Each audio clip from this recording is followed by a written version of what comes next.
Hi, in this video I will talk about summary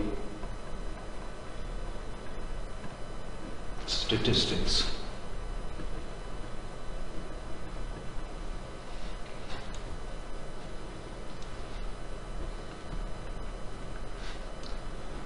Right. What this means is the following. That is, if you are given a data set, say suppose you are given a data set, say x1, x2 up to xn. I will talk about ways of summarizing the information in the data, right? The first one is known as order statistics.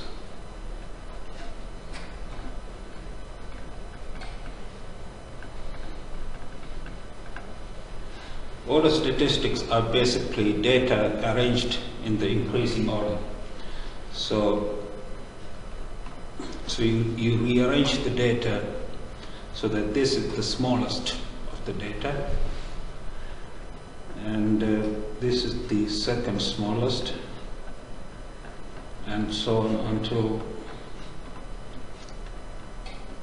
this is the largest. So this is the smallest data volume,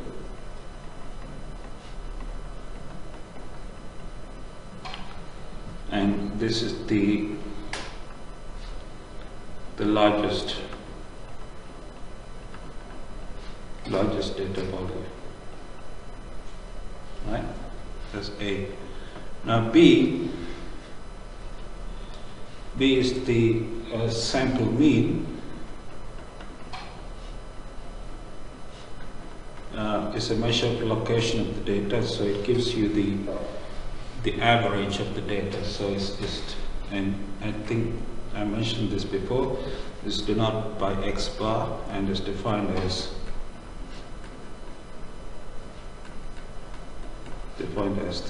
the sum of the data values divided by the number of data values, right? Okay, and C is the sample median. Sample median is the middle data volume. That is, if you arrange the data from the smallest to the largest, the middle value is known as the sample median and is given by the following formula.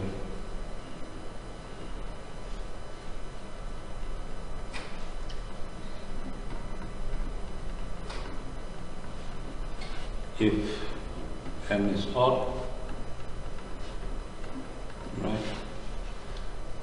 and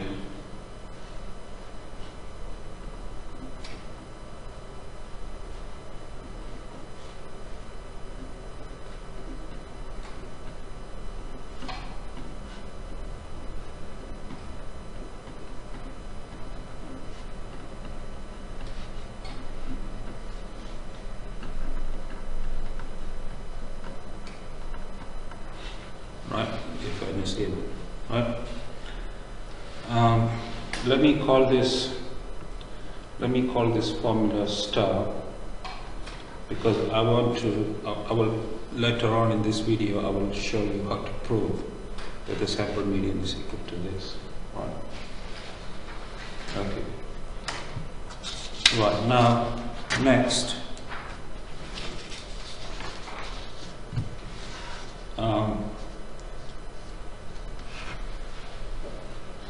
is D, and D is the sample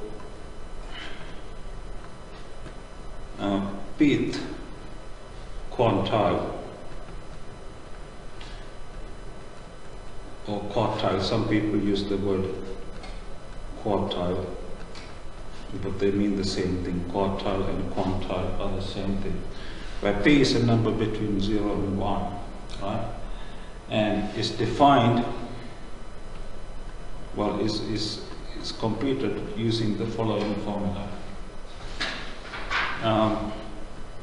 X in brackets R prime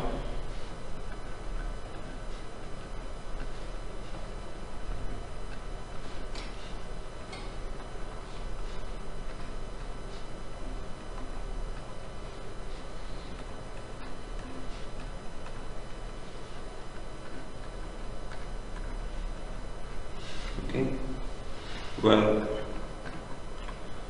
R prime is the integer part of p times n plus 1. I hope you know this notation, but if you don't know, I will explain what that is in a second. R is p times n plus 1,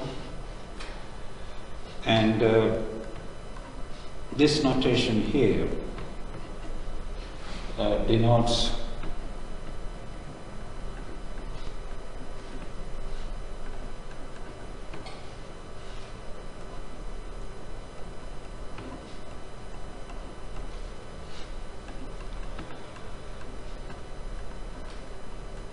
the largest integer less than or equal to x. Right? And if r prime is equal to 0, then you take the quantile or the quartile to be equal to the smallest data point. On the other hand, if r prime is equal to n, the number of data points, then you take the quantile or quartile to be the largest data point. Okay? Now, before I go to the next summary statistics, let me do just one or two examples on this. So these are examples. So suppose x is equal to, say, 1.2. Then the integer part of x will be 1, right? And suppose x is, say, 1.9, and in this case it will also be equal to 1, because remember, it's the largest integer. It's the largest integer less than or equal to x, right? So it doesn't matter how close it is to. If it's less than 2, the largest integer will be still 1, right? So, and suppose, say you have 9.5, for example. In this case, it will be 9. Okay. So these are just 3 examples on this notation. If you are not familiar with it, right? Let me put this in a box so that you know these are examples. Okay. All right.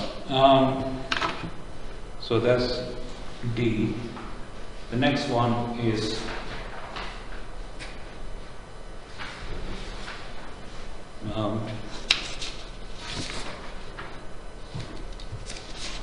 E. So the summary statistic E is the following: is the sample first quartile or quantile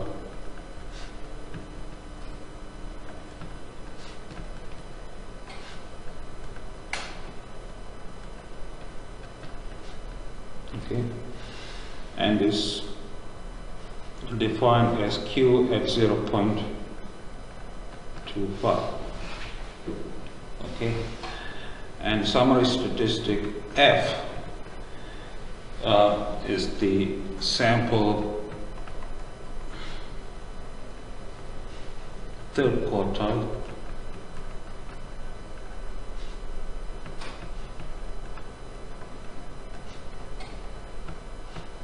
or quantile or quartile,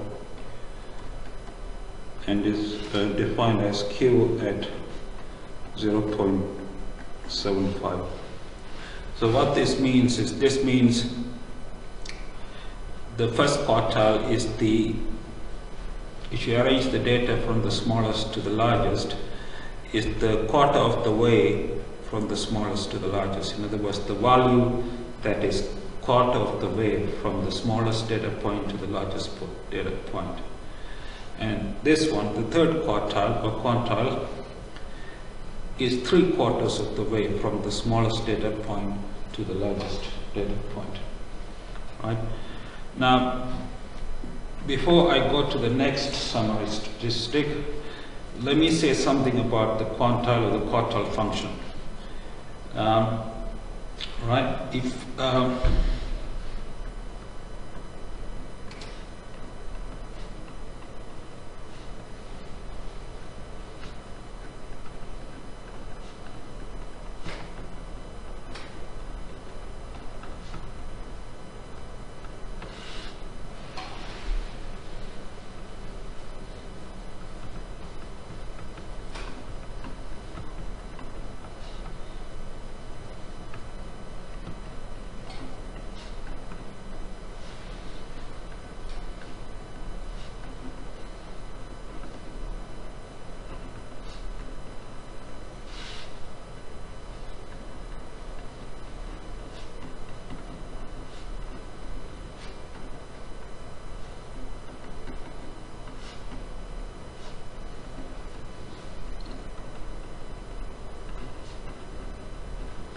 Right, you have a random variable x with CDF equal to capital F, right? And the population version of the quantile or the quartile function is defined by the following.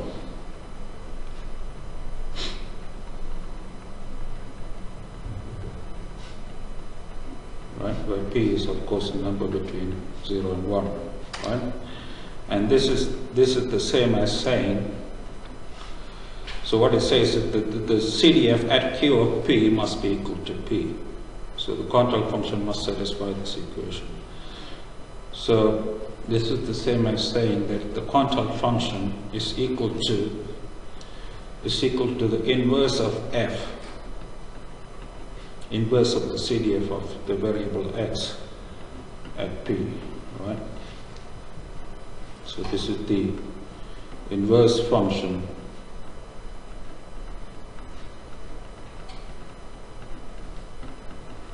of F at P.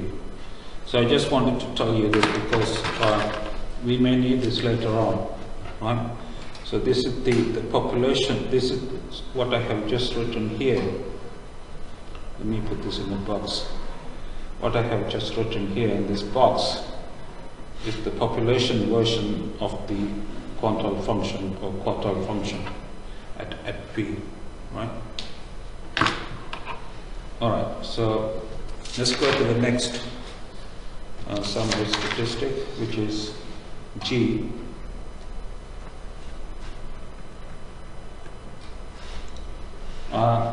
Here we will talk about sample variance. The sample variance, I think I mentioned this before, is denoted by this notation s little s squared, and it can take two different formulas.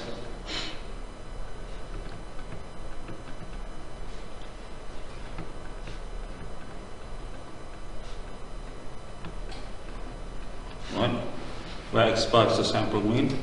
This formula is known as the biased version. I will explain later in the course what this actually means. And it can also take the following formula, where you have, instead of n, you have n minus 1.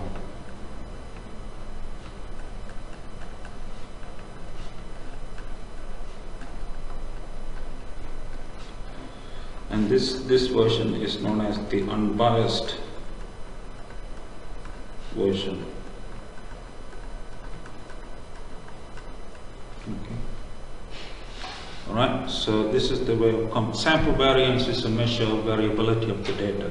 So if the data is spread out, that means the sample variance will be a big number. If the data are not spread out, that is, if they are like close to each other in terms of values, then the sample variance would be small, right? In practice, we would like the sample variance as small as possible. Now, there are, okay, one thing I must mention here, there are alternative formulas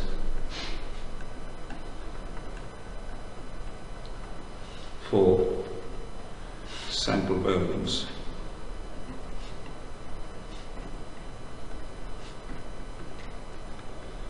And these are given by the following. So this formula here, the one over here, can also be written as follows.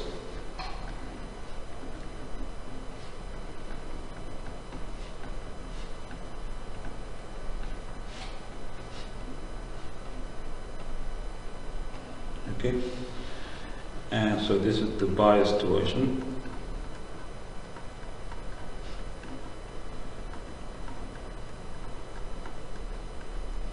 And this formula here can also be written as the following.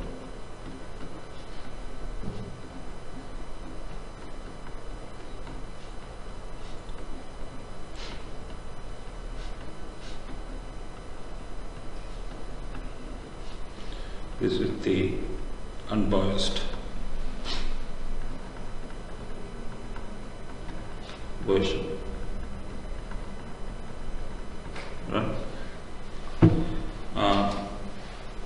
I will later on in this video I will prove this how you can show that this is equal to this and this is equal to this. So for that reason, let me call this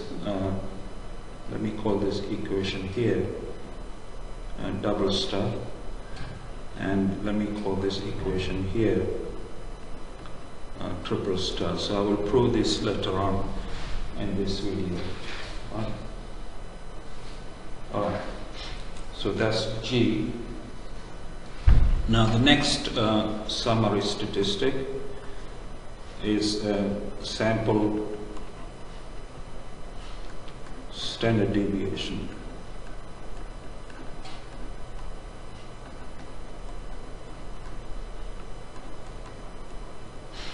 And is denoted by the notation little s, right? And it takes one of the following. It's just simply the square root of the sample variance. So it's either this one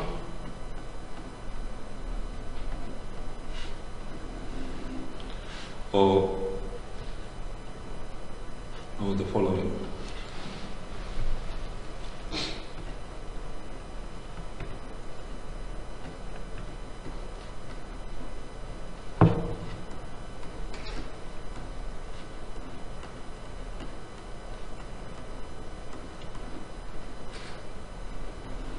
Right?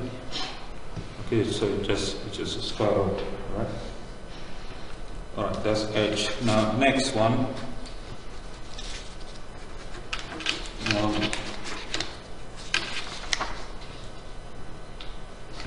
Is I, right? And this is sample range.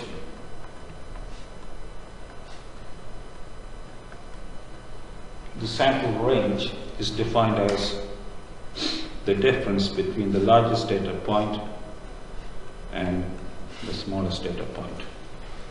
Remember, this is the largest data, this is the smallest data. So once again, sample range is a measure of variability.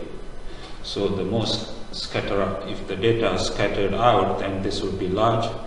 If they are not, it will be small. Right? And the next one is the sample interquartile range.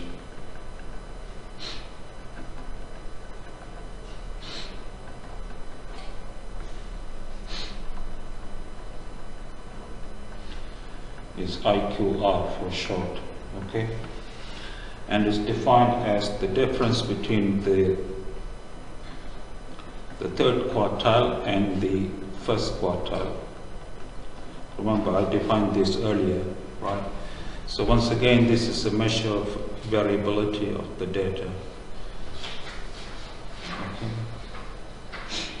Okay, so these are the summary statistics. So I've given you quite a few summary statistics. I mean, some of them measure the middle value or the mean value. Some of them, the others measure the variability of the data, right? Okay, guys. Now the next thing I'm going to talk about is how to use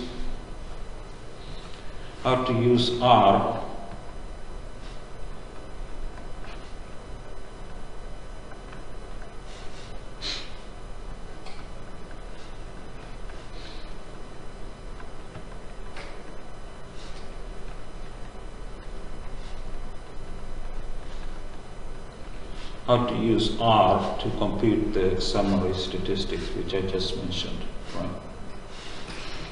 So let's start with A. Right. Remember, A is the order statistics.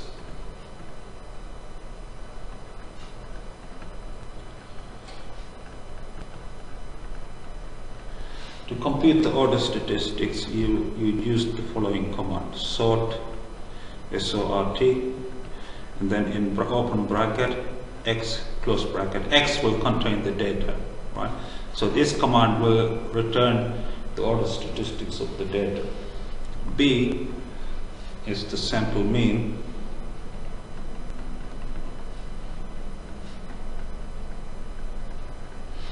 And to compute this, you simply use the command mean, M-E-A-N, open bracket, X, close bracket, right? C, the sample median.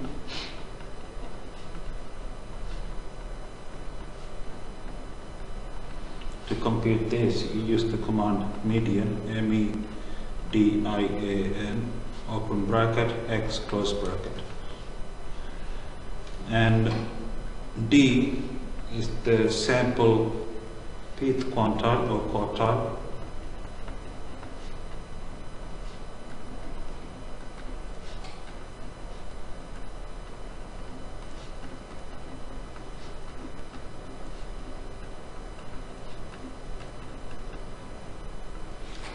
Okay, to compute this, you will use the following command: quantile, so Q-U-A-N-T-I-L-E,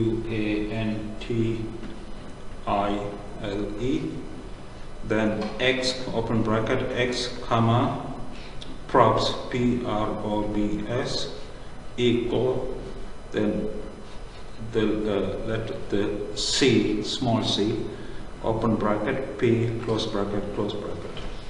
So the P here will denote the number between 0 and 1. So for example, if P is a quarter, this will give you the first quartile or quantile. If P is 0.75, this will give you the sample third quantile or quartile. Right? So that's what I'm going to say now. So the sample first quartile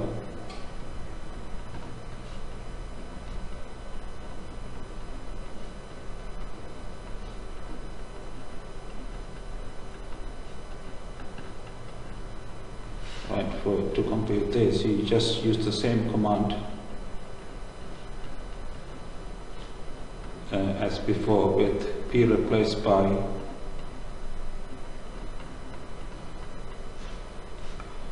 uh, 0.25.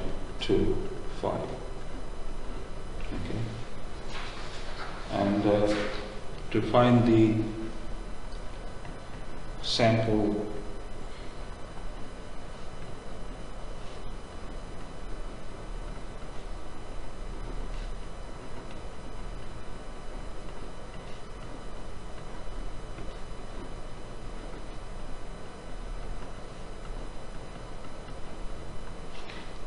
third quantile or quartile, use the same command.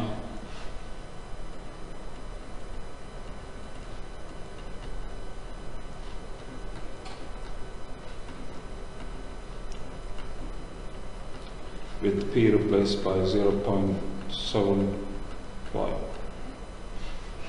Okay. All right. Next is f. Right. F is the sample variance. So to compute the sample variance in R,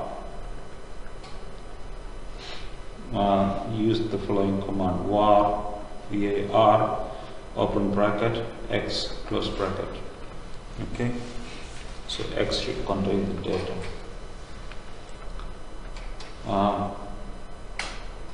And to compute the sample standard deviation,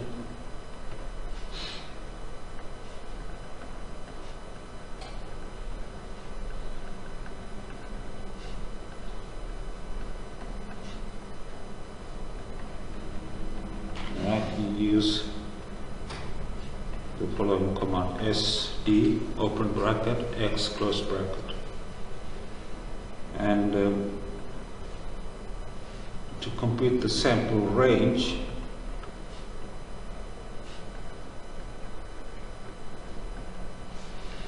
use the following command. You compute the largest data point, which is max, max, x, and you compute the smallest data point, which is min x, and take the difference.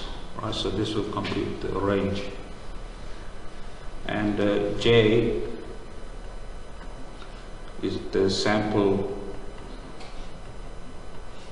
interquartile range.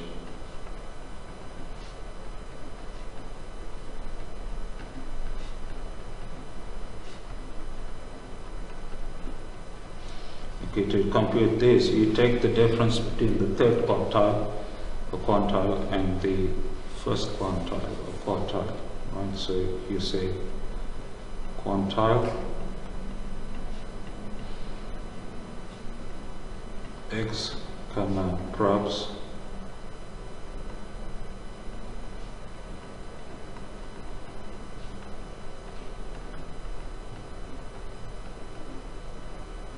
okay, and minus quantile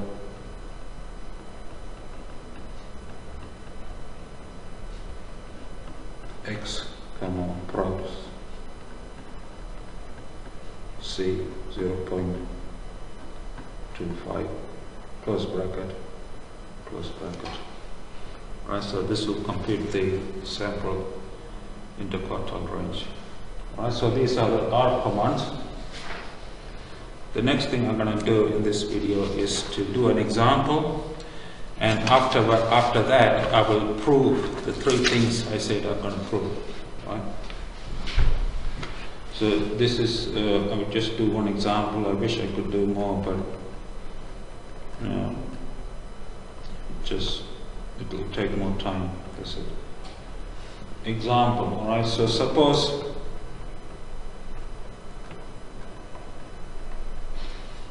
you have the following data. So you have x1 equal to 6, x2 equal to 3, and x3 equal to 0. So the number of data points is 3.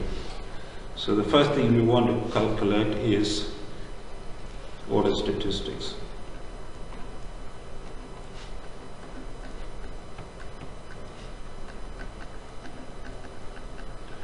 So you order the data from the smallest to the largest. The smallest is 0, the second smallest is 3, the largest is 6. Right? So this is the smallest data, this is the second smallest. So you denote it by this, and this is the largest. Okay. Alright, B, you want to compute the sample mean.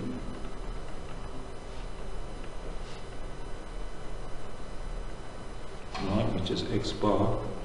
X bar, you just take the sum of all the numbers, which is 6 plus 3 plus 0, and divide by the number of data, which is 3. So it gives you 3. Right? Now C, the sample median. Remember, sample median is the middle data point when you arrange the data from the smallest to the largest. So the middle one is this one, right? So the sample median is okay.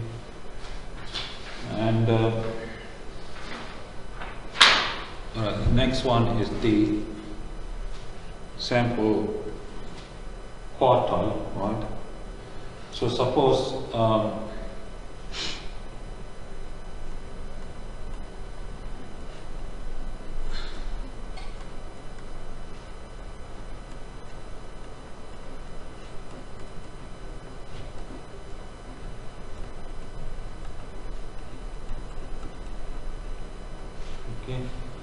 suppose we want to take, say, P, we want to find the quartile or the quantile at, say, P equal to 0.1, right? So in this case, your R prime will be the integer part of P times n plus 1, which is 0.1 times n plus 1 is 4, right? Which is the integer part of 0.4, which is 0, right? Now, if you look at the formula that I gave you earlier, if the R prime is 0, then the quartile or the quantile must be equal to the smallest data point, right? Which is 0. All right. All right. Now, suppose, so this is just one example. Okay. Second example. Suppose you take, say, P equal to 0.4. Right? In this case, your R prime will be 0.4 times 4, which is the integer part of 1.6, which is 1. Right? So using the formula that I gave you earlier, Q at 0.4 will be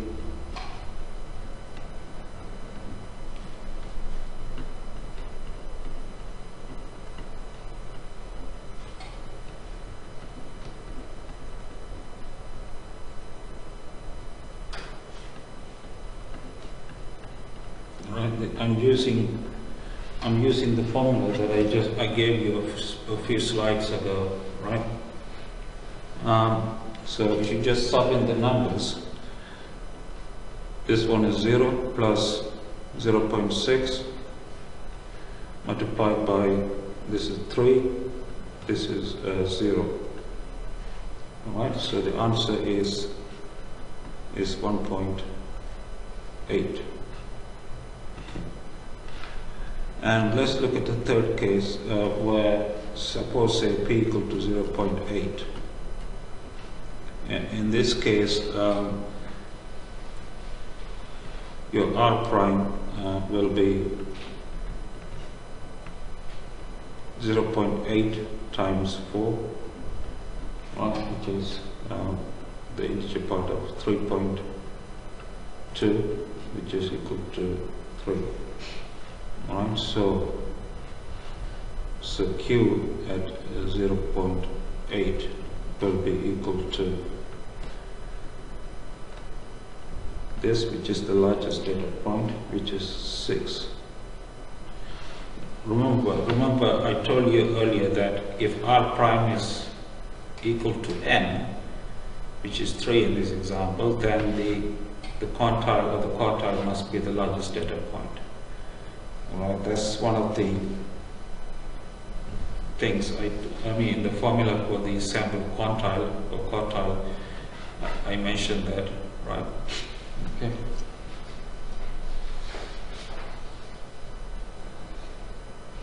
Okay. So that's D. Next is E.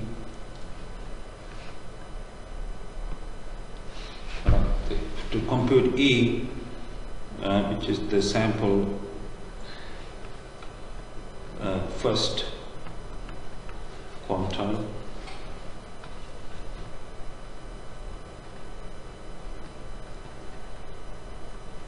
or quartile.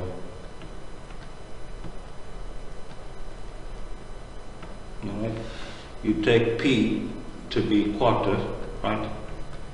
Okay, so which implies that your R prime is P times n plus 1, which is 4. So this is the integer part of 1, which is 1. So hence, using the formula that I gave you earlier, Q at a quarter is going to be X. It's going to be 0 basically, because remember I mentioned this a few seconds ago. If R prime is equal to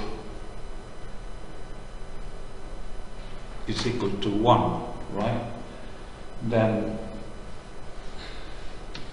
Then the quantile must be the smallest data point, which is in this case, in this example, is equal to 0, right? Okay. All right. Now F, the sample third quartile or quantile.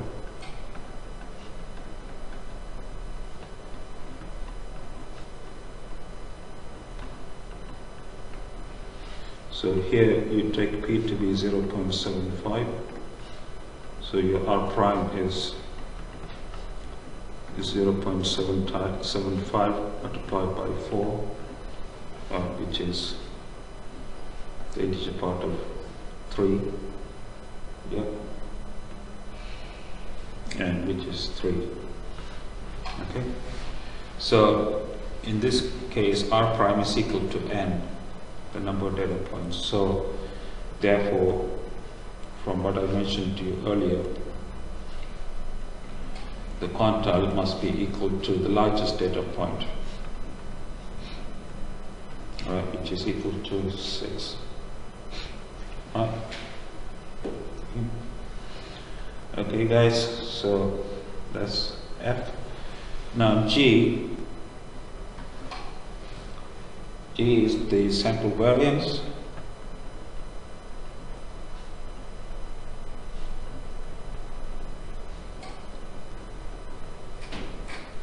Sample variance. Now, as I mentioned earlier, there are two formulae for sample variance.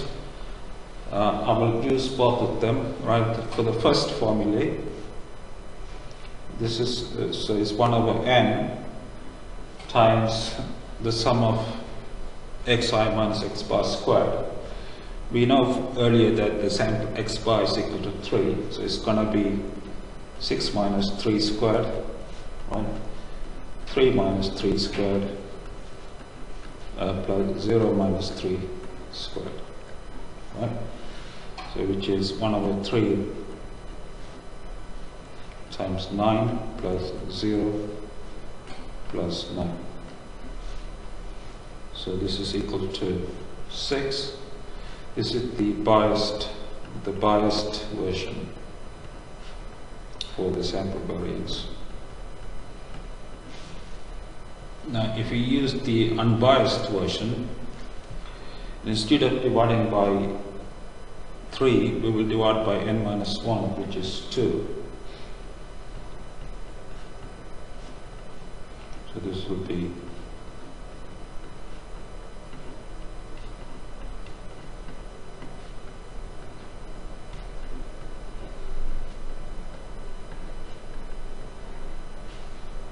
right, so this is 1 over 2 times 9 plus 0 plus 9,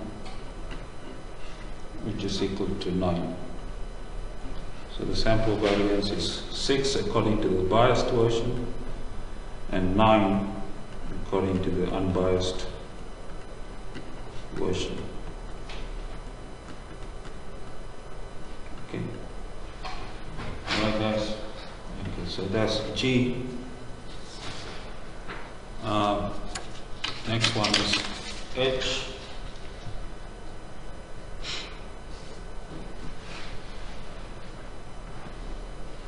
So this is sample standard deviation.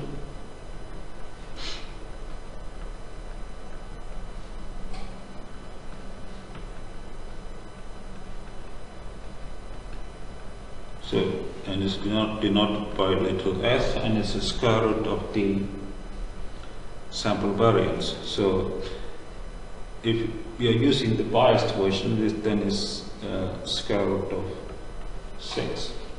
That's for the biased version. And if you are using the unbiased version, then it's the square root of 9, which is 3. This is for the unbiased version. Alright, so that completes H. Next one is I. I is, remember, is the sample range.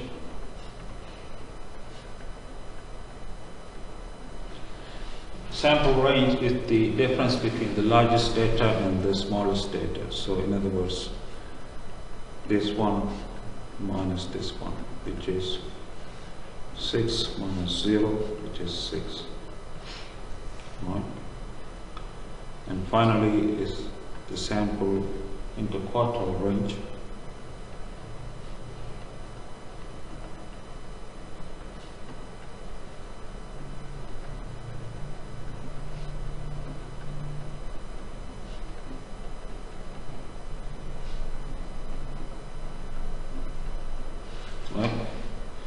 You may recall this is the difference between the third quartile and the first quartile, and we computed both of these earlier. This was equal to 6 and this was equal to 0, so it's 6, right? Alright, so this completes the example on the summary statistics. Okay. Now the final thing I will do in this video is to prove the three formulas I said I will prove. So the proof of the three formulas, right?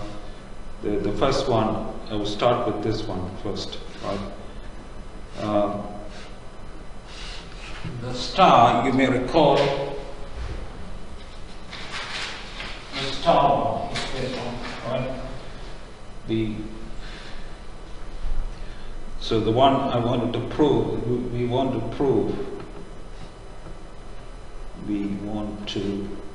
prove that the sample median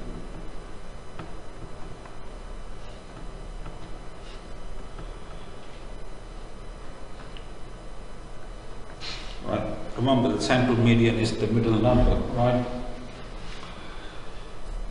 Is equal to this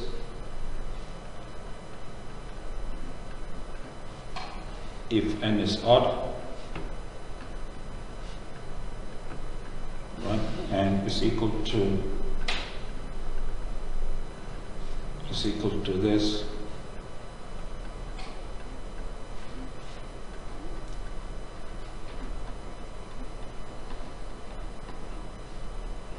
if n is even. Right? So let's see how we can prove this. So I'm going to take these two cases separately. So let's suppose n is an odd number, right? And because the sample median is the middle value, right? We can say that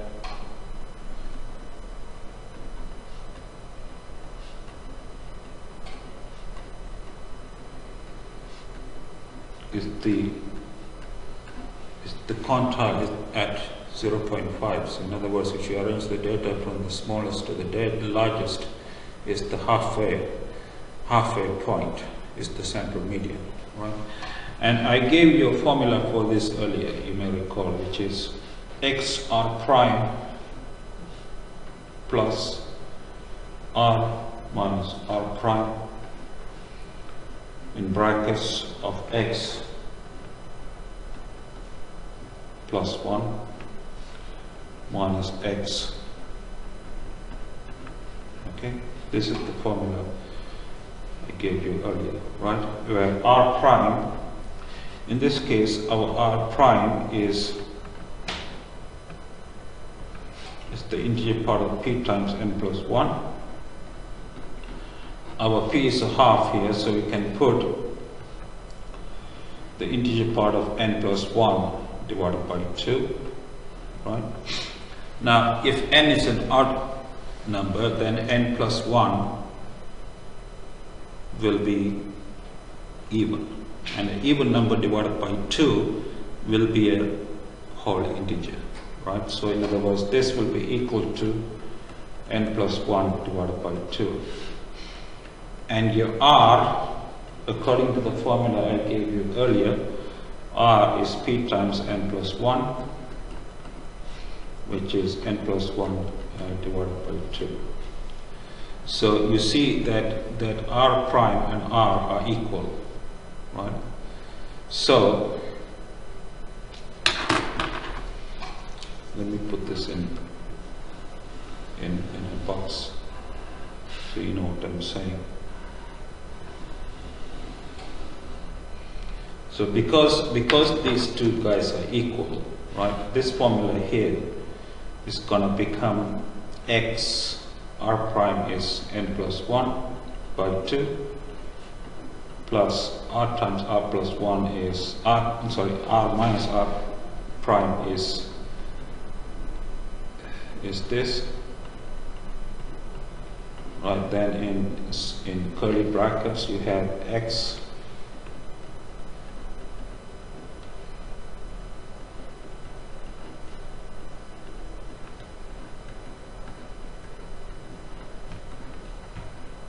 right? Now because this is 0, the whole thing here is 0, so this becomes equal to this, right? So we have proved this formula here when n is an odd number, right? So what remains to be proved is to prove this case where n is an even number. So that's what I'm going to do in the next page, right? So in this page, I'm going to suppose that n is an even number, right? So the sample median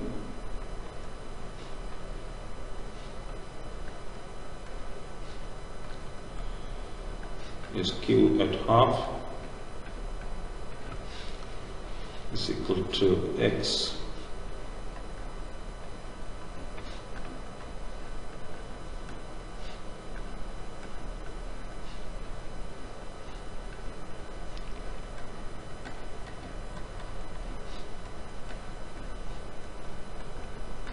right. Now where r prime is equal to the integer part of p times n plus 1, which is the integer part of n plus 1 divided by 2. Now, if n is an even number, then n plus 1 will be an odd number, and an odd number divided by 2 will not be an integer, right? So the integer part of this will be n divided by 2, right? You follow me? Because the integer that is the largest integer that is less than or equal to n plus 1, so has to be equal to n over 2, because n is, remember, is even. N over 2 is an integer, therefore, right? And what you have here is n over 2 plus a half, right? So we're getting rid of the half, and the integer part becomes n over 2, right? And your r, which is p times n plus 1, is equal to n plus 1 divided by 2. So let me put this, once again, let me put this in a box. Okay. So subbing these two into the formula, this is what you get. X r prime is n over 2. Yeah. R minus r prime is going to be n over 2, n plus 1 over 2 minus n over 2. And then this guy here is going to be x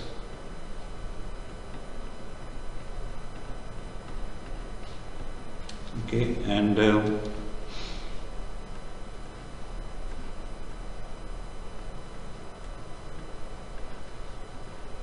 all right, okay, so this becomes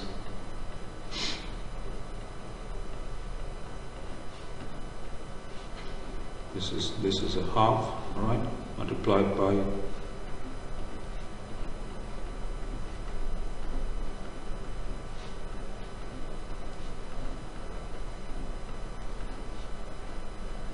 okay. Now simplifying this, you should simplify because these two are common. This becomes half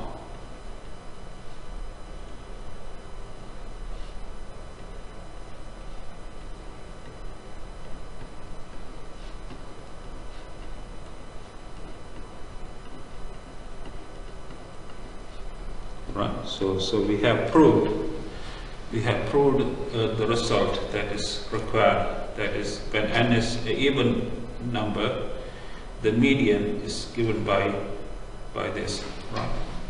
So the proof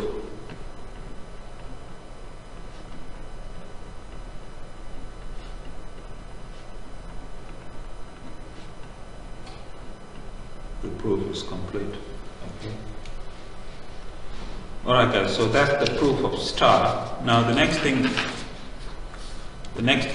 there are two other formulas I need to prove. So the next thing I want to prove is the following: proof of double star.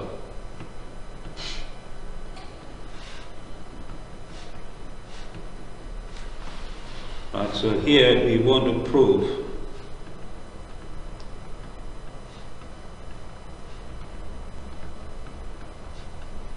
that s squared, right,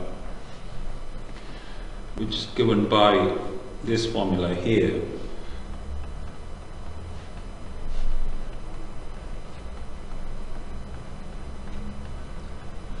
is equal to 1 over n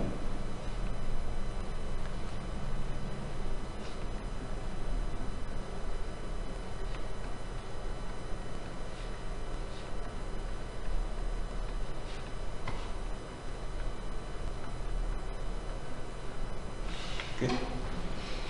All right, so we want to prove that this is equal to this. So let me start with the left hand side, right? I mean this is the left hand side, and I want to show you that this is equal to this.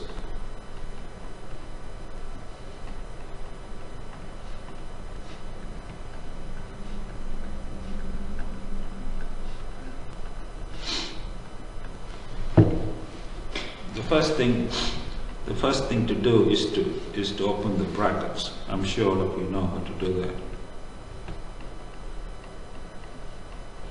If you open the brackets, you get xi. There are three terms you will get, right? Xi squared, 2xi x bar, and plus x bar squared, right?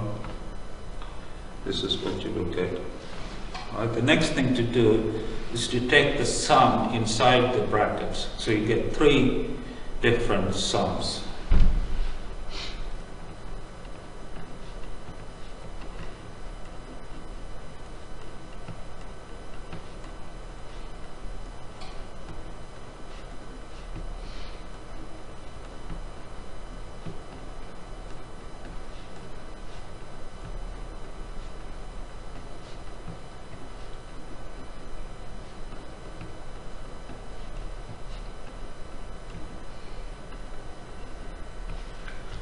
Right, and the next thing is I'm gonna use, this is where one of the videos I made earlier, which was called the properties of sum, comes in. One of the properties I mentioned in that video is the following, that is, if you have a constant inside the sum, because the sum applies to both these terms, if you have a constant inside, you can pull it outside. Right? So, you should go back to that video, you will see that. That's one of the properties I mentioned.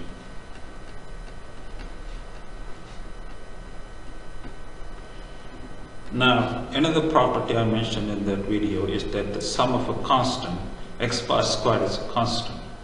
It doesn't depend on I. So the sum of a constant is simply n times the constant. So this is n times x bar squared. Alright, now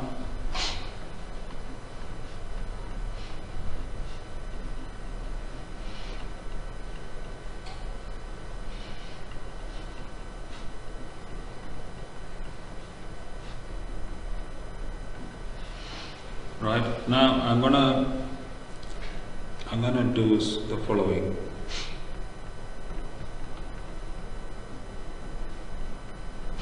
You see why I'm doing this.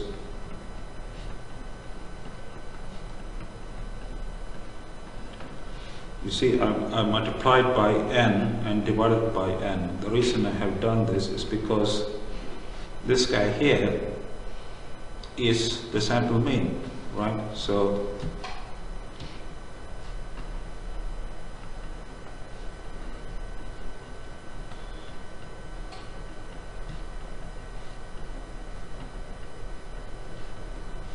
you have 2x bar n times x bar plus n x bar squared. Alright, so this term, the middle term here is 2n x bar squared, and the last term is n x bar squared. So you can combine the two, right? So you get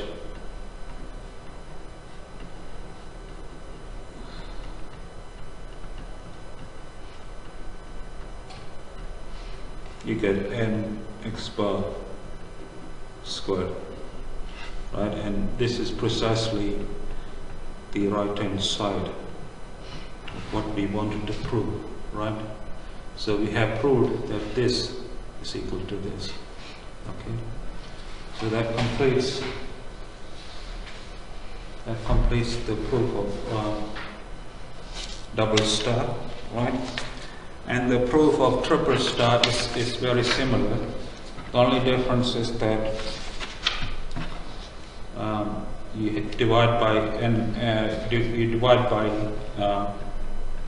n minus 1 instead of n.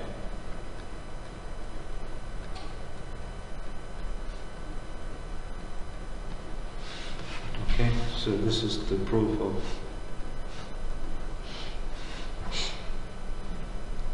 So we want to prove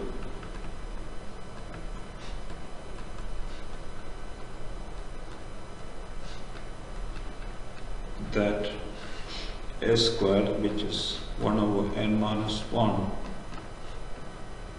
times the sum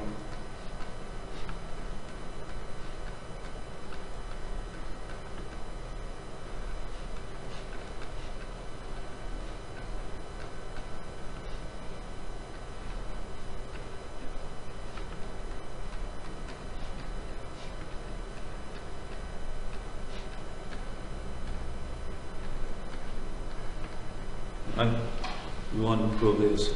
So once again I will start with the left hand side, which is this one.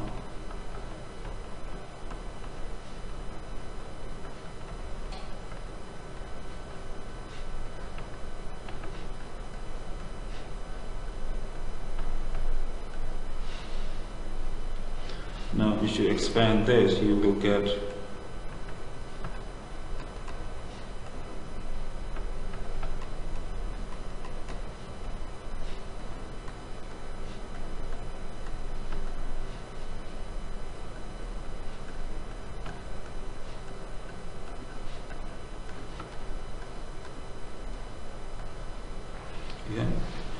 and then you take the sum inside the bracket.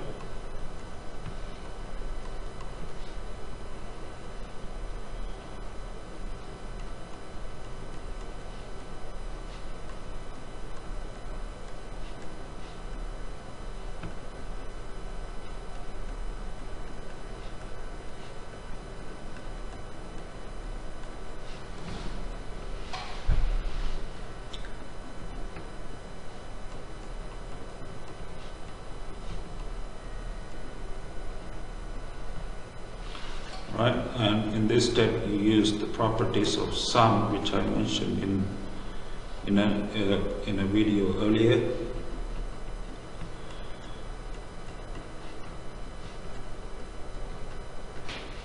Right, because x bar is a constant, you can pull it outside, so it becomes 2x bar times the sum of xi.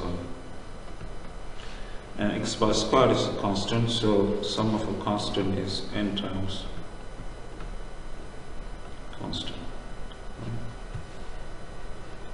In the next step,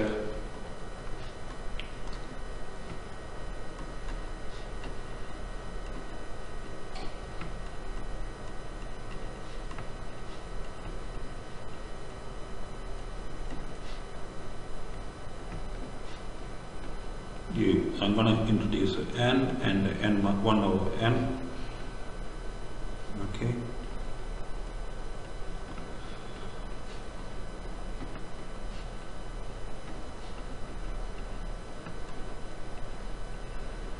Right. Now you guys know that this guy here is the sample mean x bar.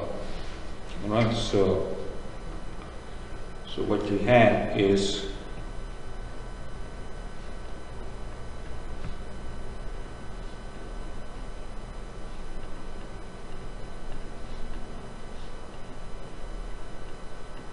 to x bar times n times x bar.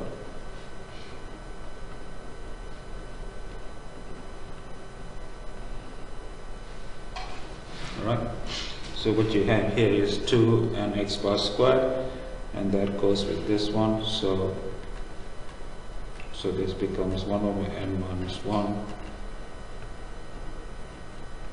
times the sum of xi squared minus n times x bar squared, and this is the right hand side. So we have proved once again that this is equal to this. Alright, so this completes the video on summary statistics. In the next video, I shall talk about graphical ways of summarizing data. I mean, in this video, I only talked about numerical ways of summarizing data. So in the next video, I shall talk about graphical means of summarizing data.